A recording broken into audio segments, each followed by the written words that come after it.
જય શ્રી કૃષ્ણ બાળકો, કેમ છો બધા? મજામાં તો છો ને? હું પણ મજામાં છું. તો ચાલો આજે આપણે સરસ મજાની એક વાર્તા સાંભળીએ. વાર્તાનું નામ છે ચોર કાકા. આ વાર્તા યશવંત કડીકરની વાર્તાઓમાંથી લીધેલી છે. થોડા ઘણા ફેરફારો સાથે આપણે આ વાર્તા સાંભળીશું. એક સરસ મજાની રાત હતી. રાત્રે ખૂબ ઘોર અંધારું હતું અને રાત્રિના બીજા પહોરનો સન્નાટો છવાઈ ગયો હતો.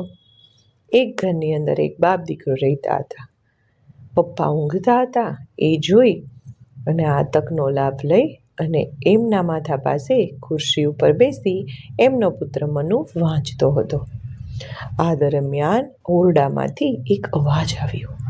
રાત્રે આટલા બીજા પહોરના સન્નાટામાં આવો અવાજ મનુએ પહેલી વખત સાંભળ્યો હતો.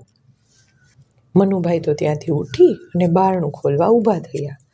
ચારે બાજુ સુમસામ શાંતિ હતી. અચાનક એની નજર કાચ લગાવેલ દિવાલ તરફ ગઈ. ત્યાંથી કૂદી કોઈ માનવી આ બાજુ આવવાનો પ્રયત્ન કરી રહ્યો હતો અને આ દિવાલની ફરતી બાજુ કાચ લગાવેલા હતા. મનુએ તો ચંદ્રમાના અજવાળામાં ધારીને જોયું તો એ માણસના પગમાંથી ટપ ટપ કરતું કાક પ્રવાહી ટપકી રહ્યું હતું. મનુ દોડીને એની પાસે પહોંચી ગયો અને ધીમેથી બોલ્યો, તમે ત્યાં જ ઊભા રહો, તમારે ઉતરવા માટે ટેબલ લઈ આવું. આ દિવાલ પણ કાચવાળી છે, તમે આમ કૂદકો મારીને ઉતરશો તો તમને વાગી જશે અને તમારા પગમાં પણ કદાચ કંઈક વાગ્યું હોય એવું લાગે છે. ક્યારનું કંઈક પ્રવાહી ટપકે છે અને એના ડાઘ આ નીચે પડ્યા છે. હવે પેલો માણસ તો ઝડપથી નીચે ઉતરી ગયો અને પેલા છોકરાના મોંમાં ડૂચો મારે ને હાથ પગ બાંધે ને એ પહેલાં તો છોકરાની વાત સાંભળી અને આશ્ચર્ય પામ્યો. છોકરો એને કહેતો હતો કે તમે તો પગે ઘવાયેલા છો, તમે રડતા નહીં. તમે રડશો તો મારા પપ્પા અત્યારે સૂતા છે ને એ જાગી જશે. કેમ ખૂબ મુશ્કેલીથી મેં મારા પપ્પાને આજે ઊંઘાડ્યા છે. મારા પપ્પાને આજે કેટલા દિવસ પછી ઊંઘ આવી છે. હું તમારા માટે મલમપટ્ટીનો બધો સામાન લઈ આવું અને પછી તમને પાટો વાળી દઉં. મનુ એમ બોલીને અંદર ગયો. પેલો માણસ તો આશ્ચર્ય પામ્યો. ખરો વિચિત્ર છે હો આ છોકરો. એને એ ખબર નથી કે હું કોણ છું અને જો એને ખબર પડી કે હું ચોર છું તો શું થશે? આ માણસ તો વિચારતો હતો. મનુ તો રૂમમાંથી મલમપટ્ટાનો સામાન લાવ્યો. નાના હાથોથી એને પેલા ભાઈને પાટો બાંધી દીધો. પેલો માણસ તો હજુ પણ આશ્ચર્ય અનુભવી રહ્યો હતો કે ખરો વિચિત્ર છોકરો છે. અત્યાર સુધીમાં તો એણે બૂમાબૂમ કરી આખા મહાલને જગાડી દેવાનું હતું. એના બદલે આ તો મલમપટ્ટીને દવા કરી રહ્યો છે. ત્યારે માણસે પૂછ્યું, તું મારા માટે આટલું કરી રહ્યો છે, પણ તને ખબર છે કે હું કોણ છું? મનુએ કહ્યું, હા ખબર છે. પેલા માણસનો ચહેરો ફિક્કો પડી ગયો કે હું કોણ છું? ત્યારે પેલા મનુએ કહ્યું, તમે ચોર છો, પણ હું બૂમ તો પાડી નથી શકતો કેમ કે મારા પપ્પા બીમાર છે આજે.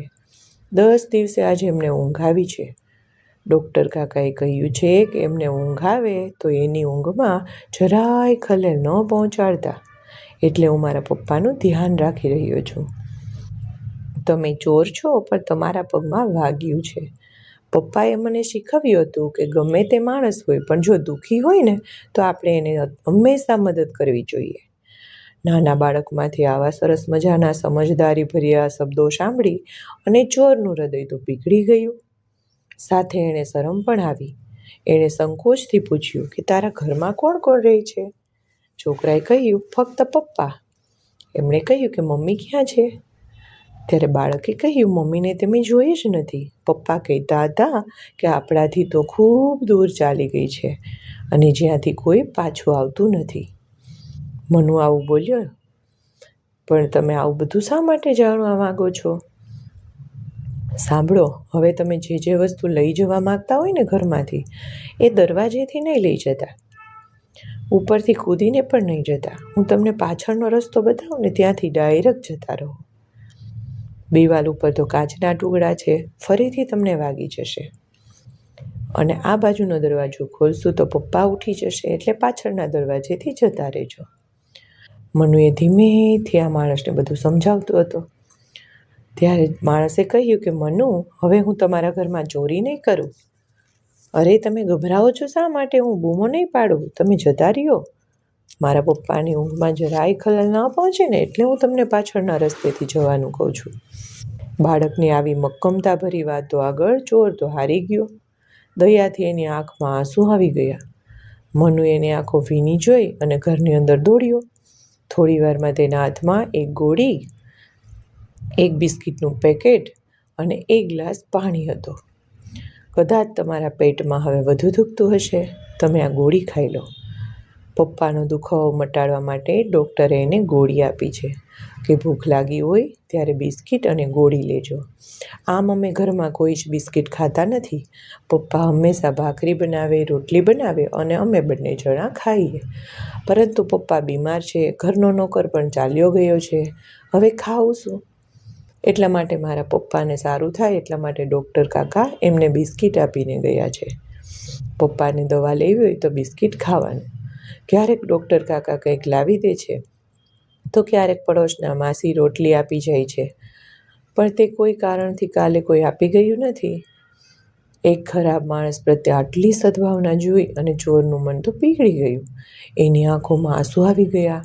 એ જોઈ મનુ પણ વિહવળ બની ગયો. પછી જાણે મનાવતો હોય ને એવી રીતે કહેવા લાગ્યો કે ચોર કાકા, મારાથી કંઈ ભૂલ થઈ ગઈ હોય તો મને માફ કરી દેજો.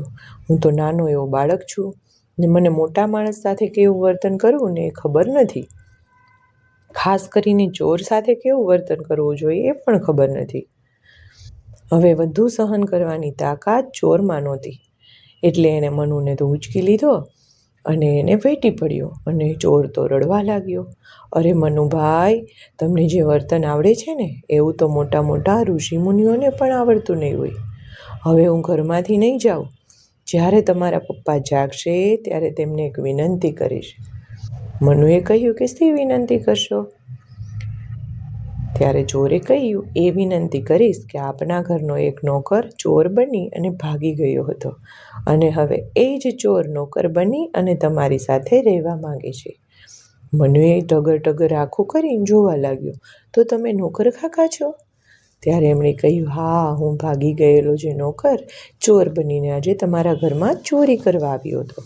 આજે મને તારી સમજદારભરી વાતોએ હરાવી દીધો. આજથી હું ક્યારેય કોઈની ઘરે ચોરી પણ નહીં કરું અને તમને ખૂબ મદદ કરીશ. તો બાળકો આવજો. જય શ્રી કૃષ્ણ.